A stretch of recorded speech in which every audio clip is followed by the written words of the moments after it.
Ok, ya lo estoy grabando. Bien, entonces, empezando por la escuela cognitiva, o tratando de explicar a mayor profundidad de esta escuela se desarrolla a partir de los años 50 en el contexto de Estados Unidos. Se podría decir que es la escuela de la psicología más reciente, la que se ha desarrollado en última instancia, a pesar de ser de los años 50.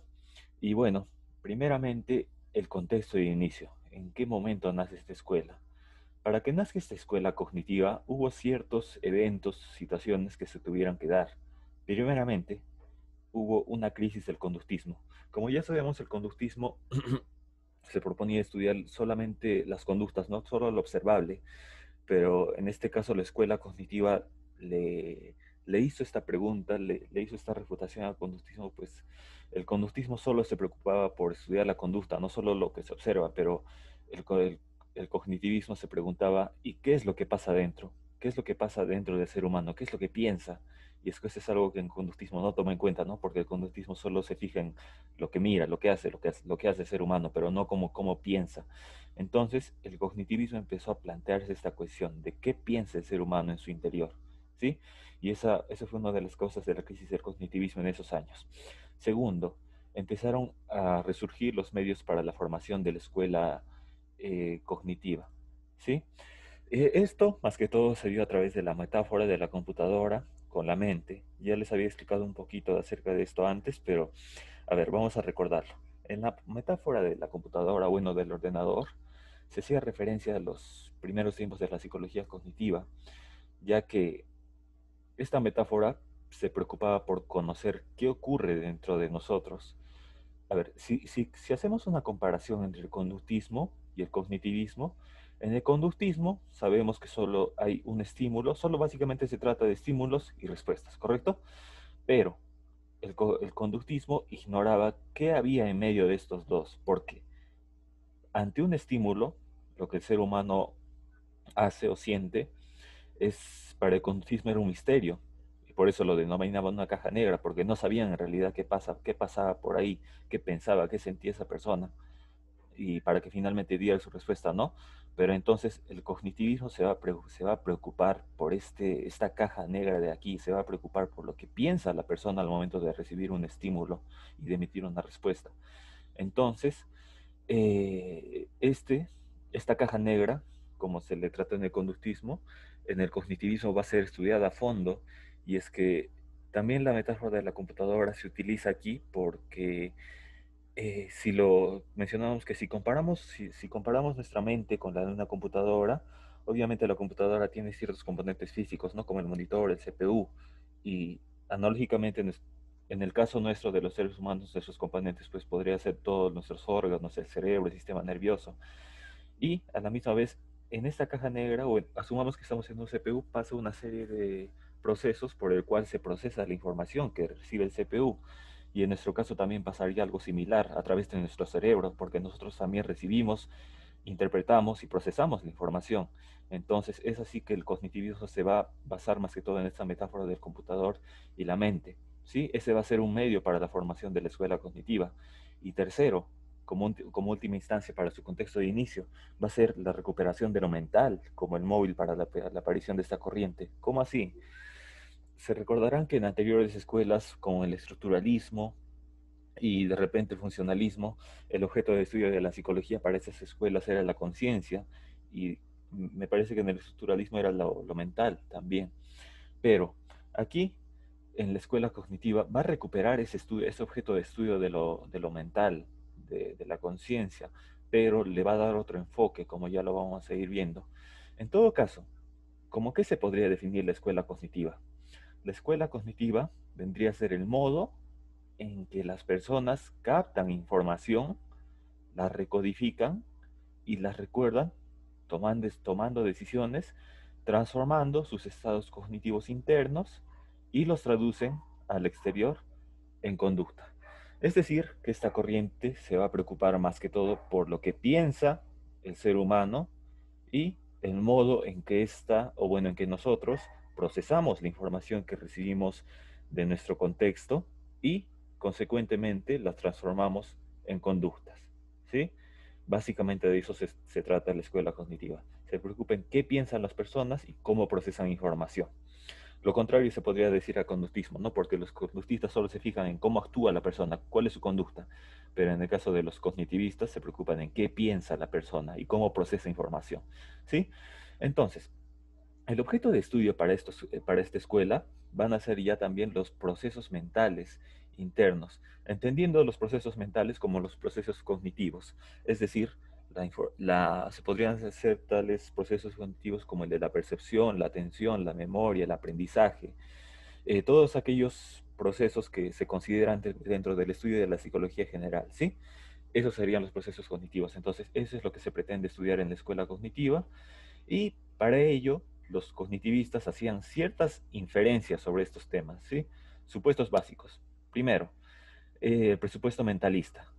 Es decir, que la mente humana, según ellos, no puede ser entendida o explicada científicamente sin utilizar constructos internos mentales. Es decir, que nuestra mente no puede ser utilizada o bueno, no puede ser comprendida, no puede ser explicada sin utilizar términos como el de la memoria, como el de la atención, como el del lenguaje, como el del pensamiento. No puede ser explicada la mente sin utilizar esos conceptos. Asimismo, ellos no aceptaban conceptos no comprobados científicamente, como es el caso del inconsciente, haciendo una comparación con el psicoanálisis, ¿sí? Porque ya sabemos que en el psicoanálisis, por ejemplo, el objeto de estudio de la psicología era el inconsciente, pero eso científicamente no puede ser comprobable, nunca pudo haber sido comprobable. Entonces, los cognitivistas hicieron una crítica también al psicoanálisis y ellos dijeron que la psicología, la conducta del ser humano no puede ser explicada por conceptos que científicamente no han sido comprobados. ¿Sí? Otro presupuesto de la psicología cognitiva fue el computacional, es decir, que la mente humana computa símbolos del mismo modo en que lo hacen los ordenadores. Eso ya lo habíamos explicado un poquito antes, así que voy a continuar al siguiente. El siguiente presupuesto es restrictivo, que nos indica que el procesamiento de la información presenta constricciones. Constricciones entendámoslos como limitaciones, ¿sí? En el ser humano. Es decir, que la mente, nuestra mente, es un procesador de capacidad limitada, teniendo límites estructurales y de recursos. Como lo sabemos, nosotros no podemos procesar toda la información, no podemos recordar todo lo que aprendemos. En ese sentido, pues la mente humana tiene una capacidad limitada, ¿no? Tanto en el sentido de procesamiento como en el sentido de almacenamiento, si hacemos referencia a la memoria. Finalmente tenemos el presupuesto funcionalista, que nos dice que este sistema simbólico, este sistema de procesamiento de la información, va a depender de un sustrato neurológico, es decir, hace referencia ya a las bases biológicas del cerebro, pero no está supeditado, es decir, que no está condicionado a él, ni solamente puede explicarse a nivel de este análisis neurológico. Es decir, que si bien estos procesos cognitivos, si bien la mente humana tiene su base en aspectos biológicos, no puede explicarse solamente tomando esas consideraciones, ¿no? Y bien, esos serían los cuatro presupuestos como representantes, como principales representantes de la corriente cognitiva. Se considera que Jerome Bruner fue el fundador de esta corriente y seguidamente tenemos a George Miller, ambos estadounidenses. Pero a lo largo del tiempo, de las décadas, van a surgir otros autores que también se van a considerar dentro de esta corriente y que de hecho van a dar algunos otros aportes más significativos, como podría ser el caso de Jean Piaget con su teoría del aprendizaje. Estoy seguro que ustedes ya lo habrán tocado en su colegio. Y Howard Gardner, que también lo conocemos bastante, porque él fue el que planteó la teoría de las inteligencias múltiples, ¿correcto? Él también se le puede considerar como un autor psicólogo perteneciente a la escuela cognitiva. Entonces, finalmente ya para terminar con esta escuela, el paradigma o el modelo que adoptó esta escuela fue el modelo del procesamiento de la información. Y este modelo, pues, ¿a qué hace referencia? Este modelo nos dice que nosotros como personas elaboramos representaciones y entidades internas, es decir, que nosotros en nuestro interior formulamos ideas, conceptos, planes de una manera individual, aun cuando estemos influidos por nuestro medio externo, ¿sí? Pero nosotros seremos nosotros somos considerados como agentes activos cuyas acciones dependen en gran parte de las representaciones o procesos internos en que nosotros hayamos elaborado como productos de las relaciones previas con nuestro entorno físico. Esto podría ser un poco técnico, chicos, pero a ver, tratando de explicar esto, yo podría decirles que nosotros como personas siempre formamos ideas, nociones, conceptos acerca de lo que nosotros vamos viviendo en nuestro día a día, ¿sí?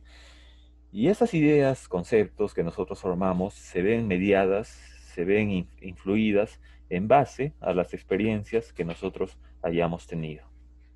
En ese sentido, pues, a ver, a manera de ejemplo, eh, ¿qué podría ser ejemplo?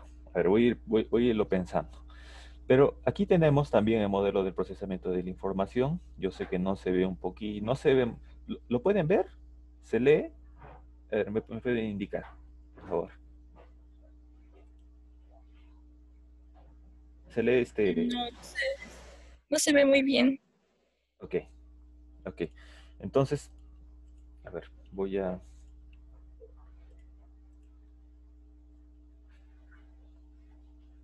tratar de ampliarlo. Creo que la imagen misma no está bien, no se ve muy bien. Bueno, ahora sí, de alguna manera se puede ver, chicos. Está muy pequeño, profesor. Ahora, ¿lo pueden ver? Se ve medio borroso. Ok, no se preocupen, pero yo les voy a leer, ¿sí? A ver, este modelo de procesamiento de la información está referido a cómo supuestamente nuestro cerebro, nosotros procesamos la información, como su nombre indica, ¿no? En ese sentido, pues, primeramente, nosotros tenemos que entender que interactuamos con nuestro entorno, ¿sí? Y según esto, nosotros en el entorno en que nos encontremos, recibimos cierta información. Nosotros captamos la información a través de nuestros sentidos. Es por eso que aquí se menciona los receptores, ¿sí? Y una vez nosotros captamos la información, pasa primeramente por los sentidos, es decir, por el registro sensorial que está aquí. El registro sensorial prácticamente vendría a ser referencia al proceso cognitivo de la sensación, ¿sí?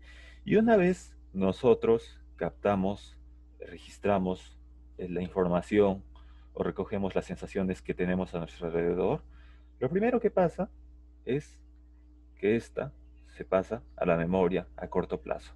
Es decir, aquella memoria de capacidad limitada, la cual básicamente solo me parece que nos dura unos 5 o 10 minutos como máximo, y acorde al tipo de información, de sensación que nosotros hayamos recogido, esta información va a pasar a la memoria a largo plazo, en caso de que sea alguna información significativa, o no va a pasar, ¿no? O simplemente se va a quedar aquí.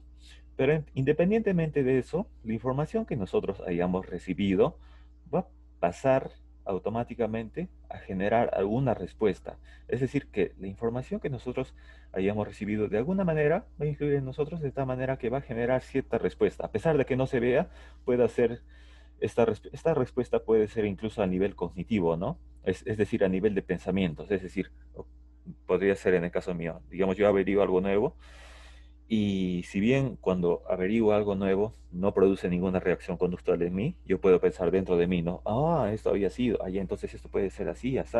Entonces, la información nueva produce en nosotros ciertas respuestas nuevas, ya sea a nivel conductual o cognitivo. Sin embargo, esta respuesta conductual, cognitiva, lo que sea, se encuentra mediada por el control ejecutivo. Y este control ejecutivo, entendámonos como la capacidad de pensar, ¿sí? El control ejecutivo está muy relacionado al concepto de pensamiento, al proceso cognitivo del pensamiento. Es decir, que esta información, esta respuesta, se encuentra mediada por el pensamiento que nosotros tengamos en ese momento, ¿sí? De tal manera que a fin de cuentas va a producir un efector, es decir, lo contrario de receptor, perdón, un momento. Y finalmente nosotros vamos a devolver esta información que tenemos al entorno, ya sea en otra conducta o en otro pensamiento. ¿Sí? Pero lo básico aquí es entender que nosotros captamos la información a través de nuestro registro sensorial, de nuestros sentidos. Esta información pasa a la memoria a corto plazo y según el tipo de información que se haya recibido, esa información va a pasar a la memoria a largo plazo o se va a quedar ahí. ¿sí? Entonces, este modelo de procesamiento de la información no lo toca ninguna otra escuela, no lo toca ni el conductismo, ni la Gestalt, ni el psicoanálisis. El modelo de procesamiento de información es algo propio, innato, de la teoría o escuela cognitiva, ¿sí? En ese sentido, ya para finalizar con este pequeño esquema, yo les podría decir, para resumir todo, que la escuela cognitiva se preocupa únicamente por estudiar eh, lo que piensa el ser humano, cómo procesa la información y adicionalmente también les podría decir que estudia lo que es la inteligencia. ¿Sí? Esas tres cositas me gustaría que recuerden, chicos. ¿Se entendió esta parte? A ver, háganmelo saber, por favor.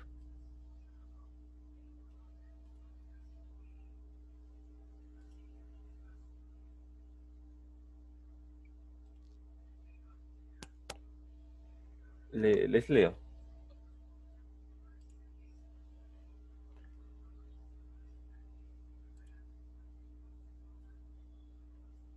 A ver, Luana nos dice, sí, profesor Carlos, nos dice, ¿puede dar un repaso de lo más importante en cada aspecto?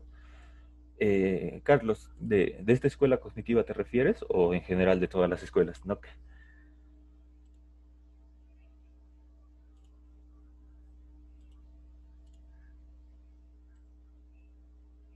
A ver, mientras Carlos nos responde, allá, a ver, de esa escuela, de la escuela cognitiva.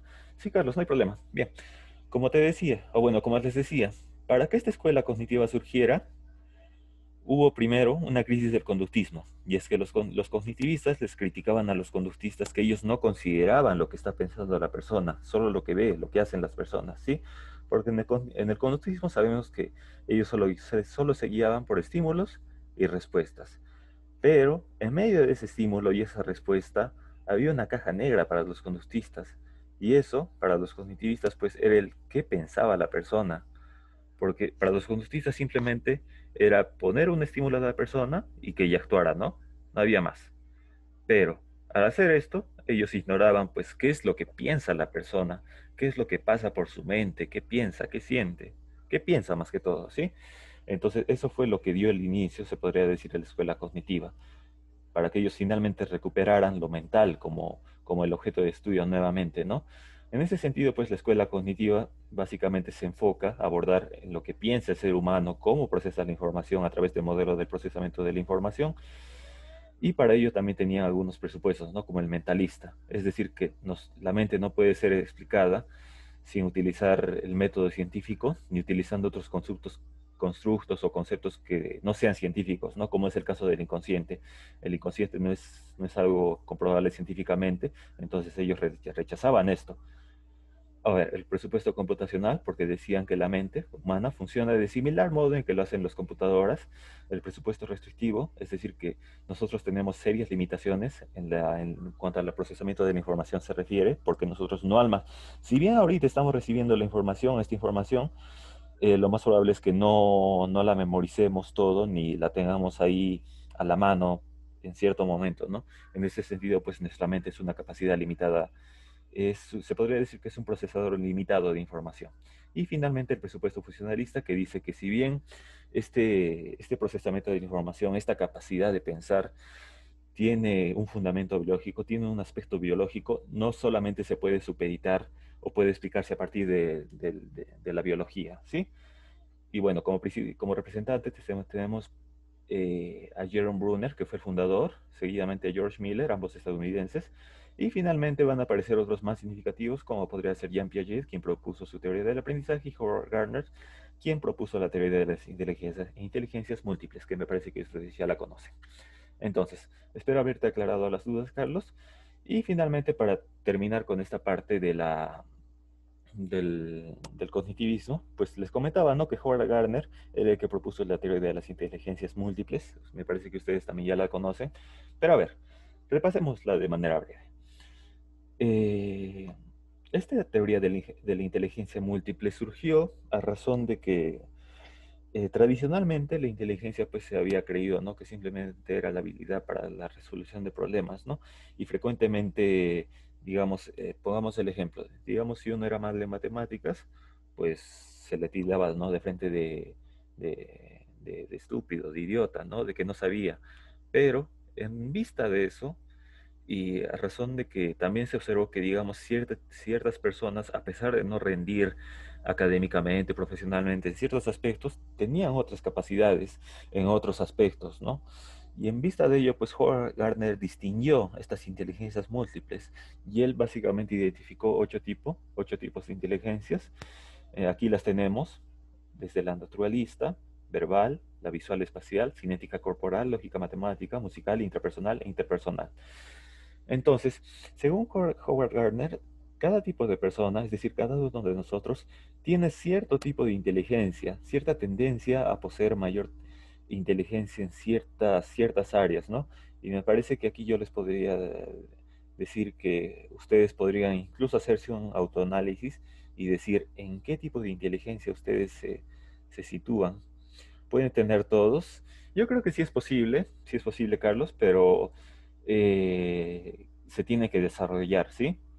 Porque innatamente yo podría decir que eh, las personas pueden estar o pueden ser predispuestas a poseer algún tipo de inteligencia determinado, pero si es que esa persona se desarrolla, obviamente podría desarrollar todas, ¿no? Por decir, eh, relacionándolo con las carreras, si nos vamos al aspecto de un ingeniero, pues las inteligencias normales que se debería apreciar en un ingeniero, primeramente creo que sería la lógico-matemática, pues ellos constantemente están trabajando con números, y seguidamente sería la visual espacial, en el caso de las construcciones, porque los ingenieros frecuentemente diseñan, planean estructuras, construcciones, y esas construcciones requieren cierta inteligencia visual espacial, es decir, esa capacidad que tienen para visualizar los elementos en planos, ¿no? En un plano dimensional, tridimensional. Bueno, la inteligencia visual espacial se entiende aquí como la facilidad para captar el espacio físico y las formas, ¿no? Y al orientarse. Ahora, eso sería en el caso de los ingenieros, pero por decir, a ver, vayamos al caso, ¿no?, de alguien de una carrera más humanista, como lo podría ser la psicología misma, ¿no? En el caso de los psicólogos, pues las inteligencias que se podrían esperar sería pues la interpersonal, es decir, que la sensibilidad para entender a otros, para empatizar, para establecer relaciones, ¿no? Y la intrapersonal, como podría ser el hecho de relacionarse con uno mismo. A ver, Luana me dice, profesor, ¿se podría decir que podríamos tener más de uno y menos de uno? Por ejemplo, digamos que yo sé más en naturaleza, pero poco musical. Sí, es correcto, Luana. Yo creo que particularmente cada uno de nosotros tiene cierto tipo de inteligencia, pero independientemente de eso podemos desarrollarlo, porque si bien yo no nazco sabiendo aprender a tocar un instrumento, yo puedo acudir a una academia, yo puedo entrenarme en cierto tipo, bueno, yo puedo aprender cierto tipo de instrumento y puedo desarrollar esa inteligencia. Lo mismo que acá, que la lógico-matemática, porque ustedes llevan el curso de matemática, física, química, entonces, si bien ustedes no nacen con esta inteligencia, ustedes la aprenden.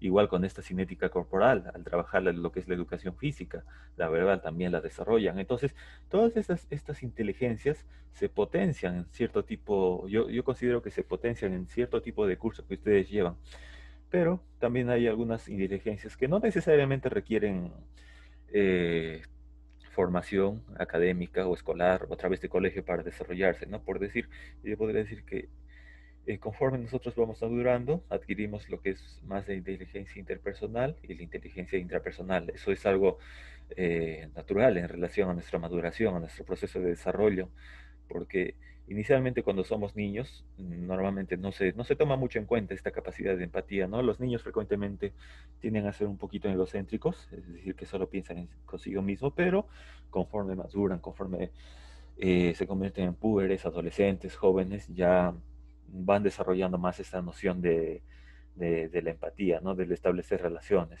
Lo mismo también que este componente intrapersonal, es decir, que ya tienen la capacidad para identificar sus propios sentimientos, lo que piensan, cuáles son sus objetivos, ¿sí? Entonces, todos podemos desarrollar cierto tipo de inteligencia, sí, no hay problema de ello.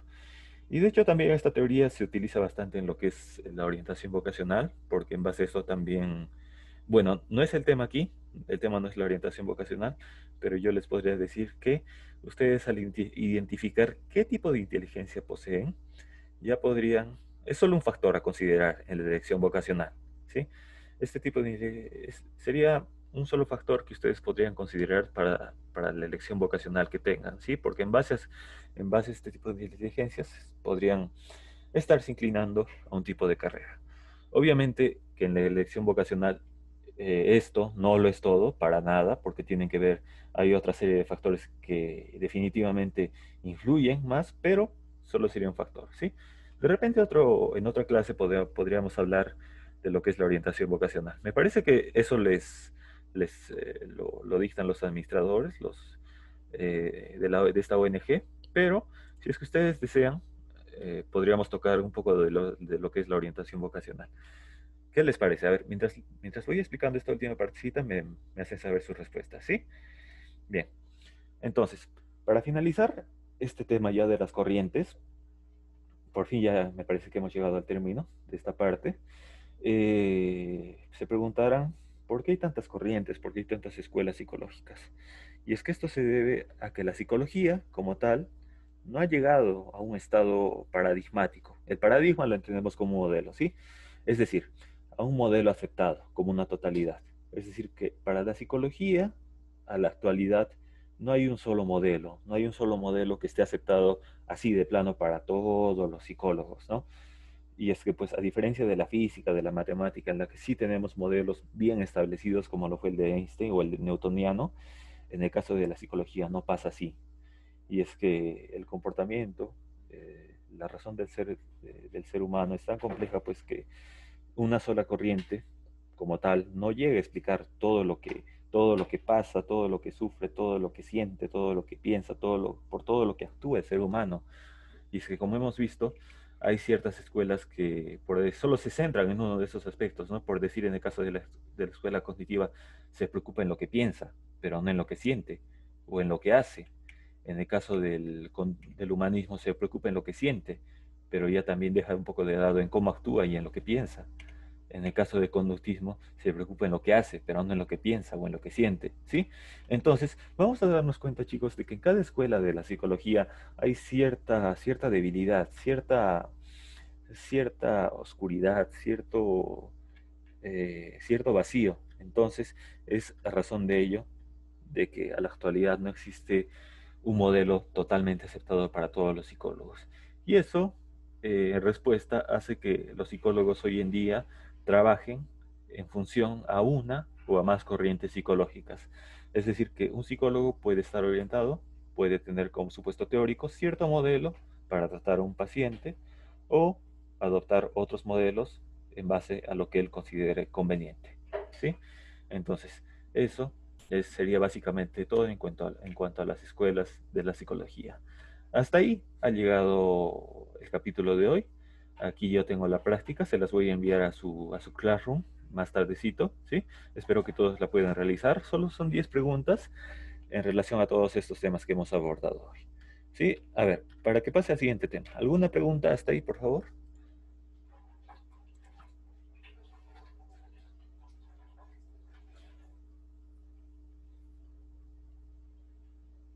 Ah, ok, Diego, tú no puedes entrar al Classroom. Vale.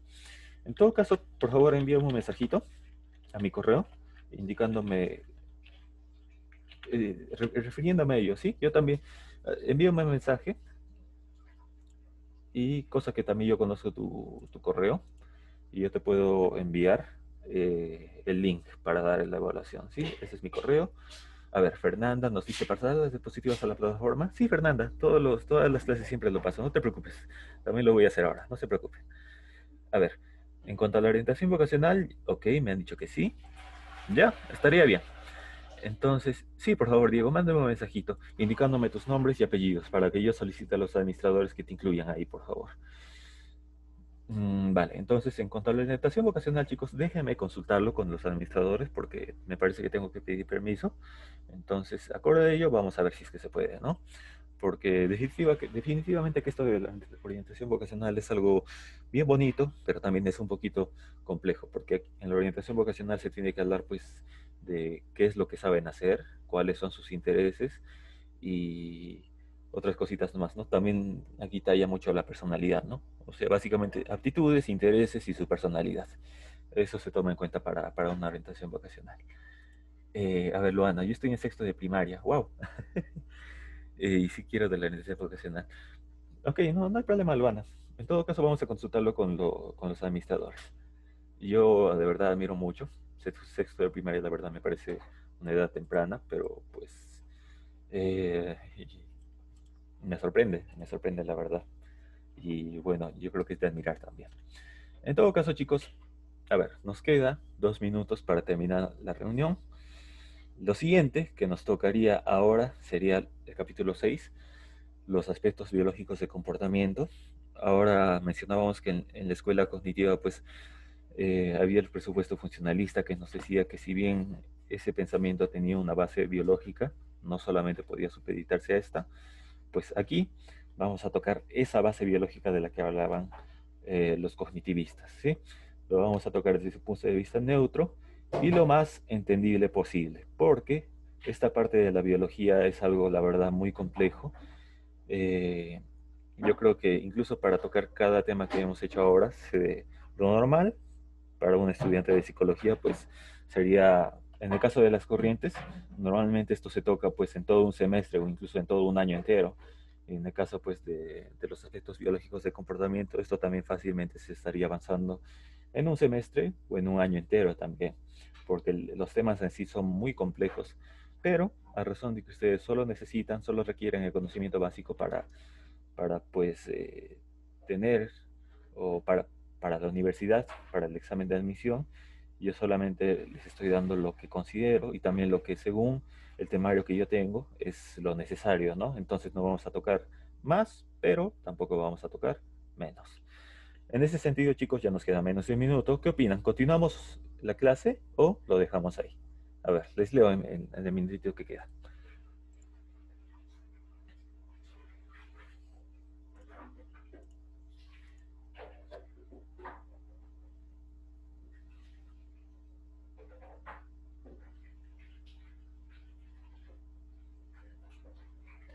A ver, chicos, les leo. Porque, bueno, si nadie dice nada, pues...